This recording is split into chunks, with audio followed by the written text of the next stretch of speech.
Kung kamuti rider ka, dapat alam mo yan. Focus lang. Focus lang sa pagiging kasiro mong animal ka, ha. Alam mo, nakakatuwa ka tingnan sa kalsada. Nakakatuwa ka tingnan. Ang sarap mong batuhin. Ang sarap mong batuhin. Sige, pigain mo yung sa linyador. Pigain mo hanggang sa mabangga kang kunyita ka. Hanggang sa magkahiwa-hiwalay ang mga buto mo, matanggal yung mga bagang mo. Total feeling mo, ikaw naman yung gumawa ng kalsada, di ba? Feeling mo lang yun, hayop ka. Gusto mo yan eh. Feeling mo, immortal ka pag nagpatakbo. Tapos yung ginagamit mong sasakyan, yung ginagamit mong motor, hindi naman sa'yo. Di ba? Sige, raskalan mo pa sa pag-drive. Patunayan mo na talagang perwisyo ka sa kalsadang, hayop ka.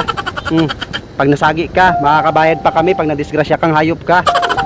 Dapat sana doon ka dumaan sa gubat. Para bunggo mo na lang sa kahoy. Para wala ka nang maperwisyong hayop ka, di ba?